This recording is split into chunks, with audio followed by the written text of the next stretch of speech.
Assalamualaikum warahmatullahi wabarakatuh. Balik lagi di Altan Motor Channel. Dan selamat siang buat teman-teman semua dimanapun Anda berada. Dan buat teman-teman yang baru mampir di channel ini, tonton video-videonya sampai habis. Dan jika memang bermanfaat, ditunggu subscribe-nya guys ya. Dan jangan lupa klik loncengnya biar bisa update terus video-video saya terbaru. Dan mudah-mudahan bermanfaat ya buat teman-teman semua. Oke, kali ini kesempatan kali ini kita mau ngebahas bagaimana sih jalannya sirkulasi oli di motor GL series ya, ataupun Pro New Tech dan Tiger sama aja. Intinya yang GL series mesinnya bentuk fisiknya sama. Dan sebelumnya di motor ini kita udah bongkar ya. Jadi ada suara kasar di bagian head. Dan setelah kita lakukan pembongkaran, di bagian noken as ini ada bekas gerusan ya guys ya, dan ini udah kemakan. Dan di bagian pelatuk juga mengalami kausan ataupun tergerus ya, dan olinya ternyata nggak naik ke bagian atas ya. Dan di sini kita mau ngejelasin proses sirkulasi oli di GL ini ataupun Pro New Tech ini. Jadi sekaligus nantinya kita akan bisa menganalisa ya, oli itu nggak naik kenapa, ataukah faktor memang dari part-part di bagian pompa oli ini yang sudah rusak, atau hanya ada kotoran aja guys ya. Oke, disimak ya. Jadi langsung aja kita ke penjelasan. Jadi tahap awal ketika oli itu sudah mulai kita tuangkan seiring dengan volume yang ditentukan ya guys, yaitu 1 liter. Jadi awal mula oli akan masuk ke rongga ini yang ada bolongan ini guys ya. Dan lalu dia akan menuju ke bagian lubang yang ada di sini.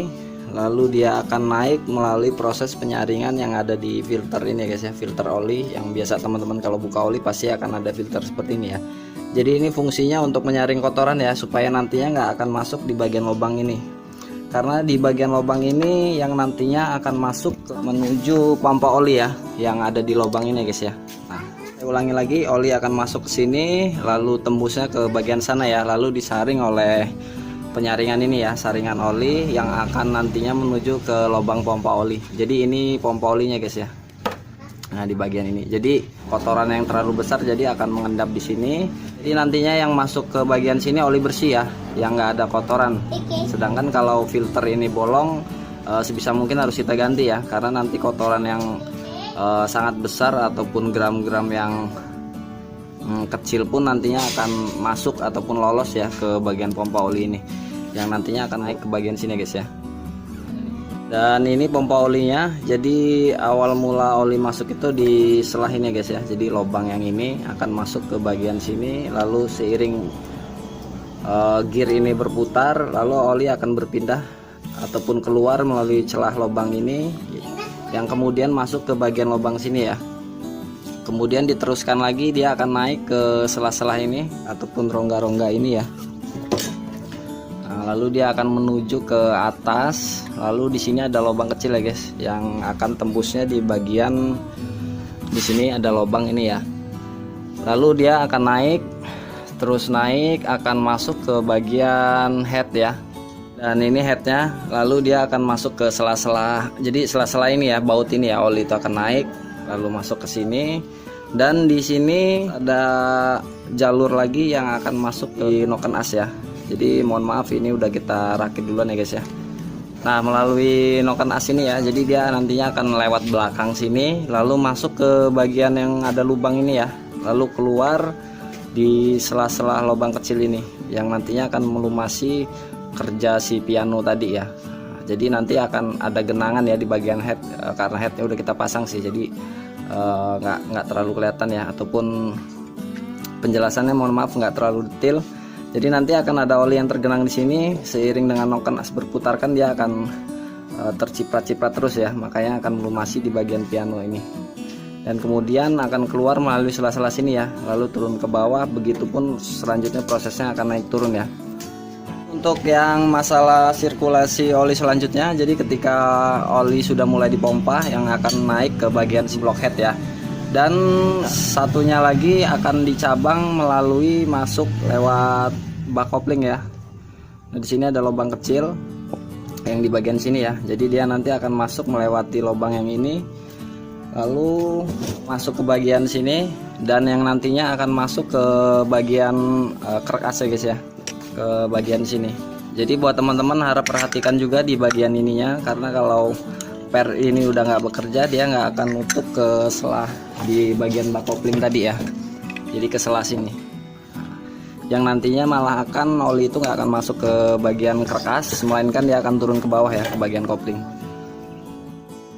Oke, selanjutnya untuk masalah analisanya kenapa oli itu sampai nggak naik. Jadi banyak faktor ya untuk oli itu nggak mencapai head. Jadi kita mulai dari ujung sirkulasi oli dulu ya. Jadi kita mulai dari head, karena kalau untuk dari head faktornya itu biasanya ketika mesin udah mengalami pembongkaran ya biasanya. Jadi biasanya itu banyak lem, sisa-sisa lem yang nyangkut di bagian ini ya, baut-baut tanam ini. Jadi lem yang terlalu banyak dia akan menutup jalur oli naik ini ya, sirkulasi oli, yang nantinya akan menyumbat oli itu nggak akan naik ke bagian head. Jadi prosesnya seperti itu. Jadi kalau banyak lem di sini dia akan menutup di lubang ini guys ya. Nah, jadi oli itu nggak akan naik ke bagian head. Dan selanjutnya biasanya juga di bagian sini ya, yang udah sering bongkar area bak kopling, biasanya terjadi kotoran yang biasanya bekas-bekas perpak ya, yang akan nantinya nyangkut di bagian lubang ini ya, yang akan tembusnya di sini. Biasanya kan perpak-perpak akan nyangkut di sini nih, ataupun bekas gram ya, yang kotoran-kotoran terlalu tebal atau terlalu besar. Jadi nanti oli akan mampet di bagian sini aja, jadi nggak akan naik di bagian sini guys ya. Jadi harap perhatikan juga ketika teman-teman bongkar area kopling agar dibersihkan semaksimal mungkin ya. Jangan sampai ada kotoran di dalam sini ya, karena ini kan lubangnya yang sangat kecil. Dan untuk selanjutnya masalah pompa oli. Kalau untuk masalah pompa oli itu sendiri, teman-teman bisa ngeceknya ya. Jadi teman-teman bisa cek sendiri menggunakan oli, nggak apa-apa ya guys ya. Jadi ini hanya gambaran, kita contohkan aja seperti ini. Ini kita masukin cairan ya, ataupun oli. Lalu gear ini kita gerakkan. Nah, nantinya kan akan ya, dia akan naik ataupun berpindah. Yang dari masuk oli sini akan keluar lewat sini ya, ke bagian sini. Ini untuk masalah pengecekan di pompa oli.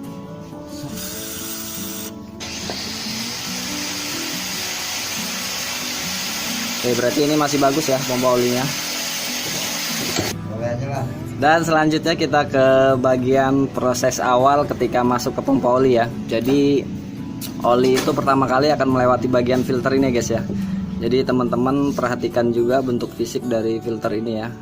Takutnya ada yang bolong, karena terjadi juga pernah ada sebagian filter yang bolong, yang nantinya nggak akan menyaring kotoran yang terlalu tebel ya, ataupun terlalu besar.